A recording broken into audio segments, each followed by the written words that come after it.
Poneos en situación. La pandemia se expande por todo el país. Ninguna de las medidas que os han aconsejado que toméis funciona. El único poder al que os podéis acoger, el único baluarte, es el poder político. Sin embargo, el rey de ese momento acaba muriendo precisamente por la pandemia. Esta situación, que cuesta un poco imaginar en nuestros días, no es tan difícil de vislumbrar si nos trasladamos al año 1350 en pleno Reino de Castilla.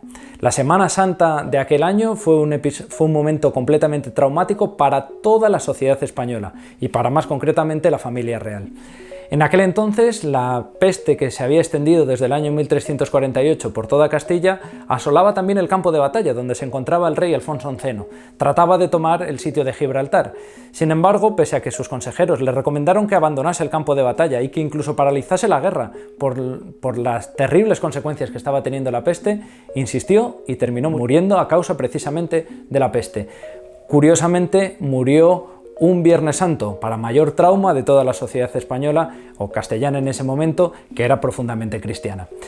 Esta situación no solo es traumática para la sociedad, sino imaginaos también para el pobre hijo del rey de Castilla en ese momento, que hereda el trono y también el trauma de la muerte de su padre.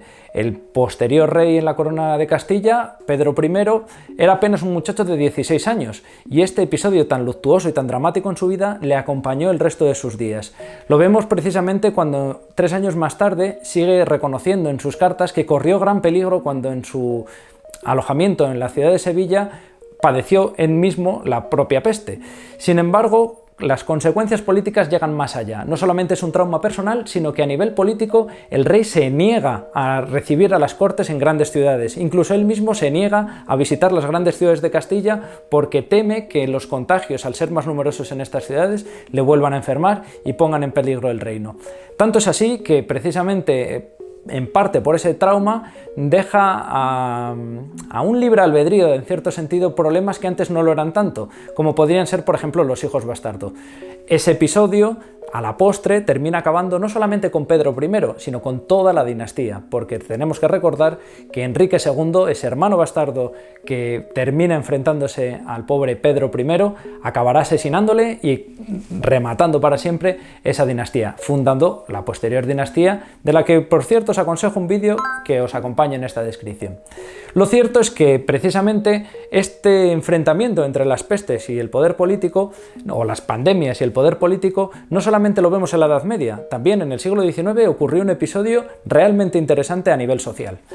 Justo en ese momento, no solamente una, sino 4 pandemias, 4 virulentas oleadas de cólera habían asolado el reino completo de España. Se habían extendido desde el Levante, donde acompañado con lluvias torrenciales, incluso terremotos, había prácticamente asolado a la población levantina. Esta enfermedad fue trasladándose por toda España, llegando peligrosamente a Madrid, donde se encontraba la corte y por lo tanto el rey. En ese momento, el gobierno, el equipo de gobierno, capitaneado lógicamente por Alfonso XII, pero también por su presidente del Consejo de Ministros, el no menos famoso Cánovas del Castillo, determinaban qué solución tomar y qué medidas tomar para, sobre todo, tranquilizar a la población. Fue precisamente en ese momento cuando, saltándose todas las normativas del Consejo de Ministros, el propio rey, Alfonso XII, decidió acudir a la población cercana a Madrid, Aranjuez, para alentar a la población. Este episodio es trascendental ya no solo en la historia de España, sino en la propia historia de la monarquía española. ¿Por qué? Porque bien, pese a que Alfonso XII había desoído y había desobedecido las órdenes del Consejo de Ministros, consiguió escapar del Palacio Real acompañándose por un ayudante que le hizo un poco de guía en ese viaje a Aranjuez, donde alentó a toda la población. Pensad que la situación era tan grave en la propia población de Aranjuez que se hizo una especie de hospital móvil en la Plaza de Toros. Pues bien, cuando el rey acudió hubo soldados que incluso creyeron haberse recuperado por la mera presencia del rey. Esto evidentemente a los pocos días se demostró que no tenía ningún efecto científico ni ningún efecto médico, pero sí un gran efecto moral. Esto fue tan importante que precisamente apenas unos meses después, el 25 de noviembre de ese mismo año, el rey terminó muriendo a causa de la enfermedad que había contraído visitando a los enfermos. La dinastía volvía a estar en peligro. Alfonso XIII moría en el Palacio del Pardo y ningún heredero estaba preparado para sucederle en el trono. Ni siquiera tenían un heredero varón. He dicho Alfonso XIII. Alfonso XII muere en el Palacio del Pardo con una situación realmente terrible, porque no había un heredero varón para la corona. El propio Alfonso XIII aún estaba en gestación, aún no había nacido.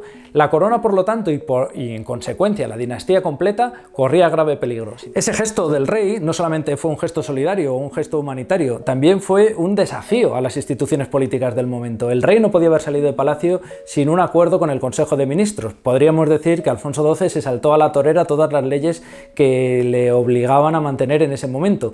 Y no solo eso, sino que también puso en riesgo, en cierto sentido, la propia institución de la monarquía, la propia institución de la corona, que no olvidemos se encontraba en una situación realmente compleja. En España se había exiliado 2 veces a la monarquía, con María Cristina y con Isabel II, la madre de Alfonso XII.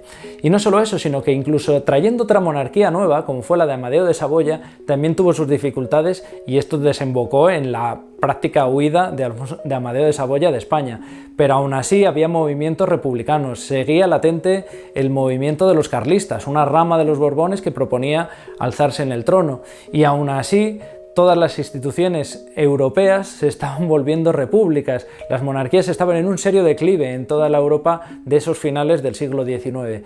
Por lo tanto, la situación y el gesto que tuvo Alfonso XII al partir desde Madrid secretamente hacia Aranjuez fue un auténtico desafío histórico. Nadie en su sano juicio hubiese hecho eso sin tener en cuenta todos los riesgos que conllevaba.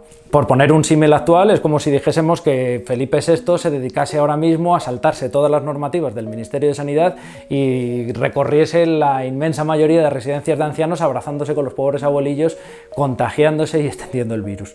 Bueno, pues esa situación o un episodio equiparable es el que podríamos hablar de Alfonso XII, pese a que las medidas de sanidad en aquel momento eran muy distintas y sobre todo los conocimientos del cólera en ese momento eran completamente distintos a los que hoy tenemos del coronavirus. Esta crisis institucional, más allá de los problemas y los conflictos dinásticos que suponían entre las distintas ramas de los Borbones, tenía un problema añadido, como eran los movimientos republicanos que ya estaban surgiendo en España desde décadas atrás. Ya se había proclamado hacía unos años la Primera República, sino que también en el resto de países europeos las repúblicas estaban en un importante auge. Muchas monarquías estaban cayendo una detrás de otra. Por lo tanto, cuando Alfonso XII lleva a cabo esa escapada a Aranjuez, no solamente pone en crisis su propia persona, sino que pone en crisis las instituciones una detrás de otra. ¿Por qué? Porque fundamentalmente no tenía un heredero varón en la corona. Aún no había nacido el futuro Alfonso XIII, aún se estaba gestando y fue, por lo tanto, un hijo póstumo, pero esto alentaría a muchos enemigos de la corona.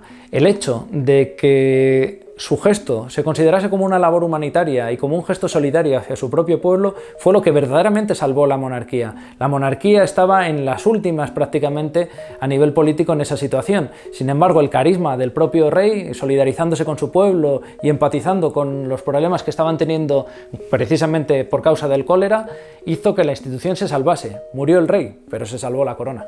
Las pandemias, por tanto, han sido enemigos de grandes personajes y de grandes instituciones. Solo hace falta ver y echar la vista atrás para comprobar cómo diferentes monarcas, desde la antigüedad, como el propio Pericles, que por mucho que hiciese en Atenas acabó muriendo por una de las pestes, hasta la propia Juana II de Navarra en la Edad Media, el propio Papa Pelayo II o incluso más recientemente, en la gripe de 1918, Alfonso XIII, que no llegó a morir, pero sí que tuvo ciertas dificultades y estuvo seriamente enfermo precisamente por la gripe conocida como española. Si de hecho queréis conocer más detalles sobre las falacias y algunas cuestiones divertidas que se contaron de la peste de 1918, os recomiendo este vídeo de mi canal donde podréis ver muchos más detalles. Bueno, espero que os haya gustado y si queréis ver muchos más contenidos solamente os tenéis que suscribir a mi canal donde os llegará información de todos estos aspectos desconocidos de la historia pero fascinantes por otro lado. ¡Hasta luego!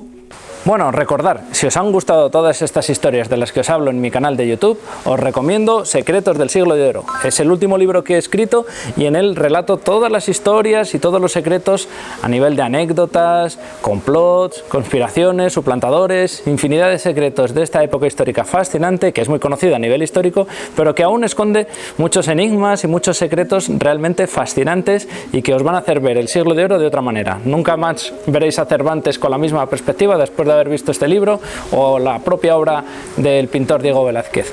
Por eso simplemente tenéis que acudir a la descripción que os dejo en la parte inferior del vídeo, donde os enlazo directamente a la página de Amazon donde lo podréis conseguir. Os lo llevan hasta vuestra propia casa. Nunca había sido tan fácil acceder a la cultura. Un abrazo, muchas gracias.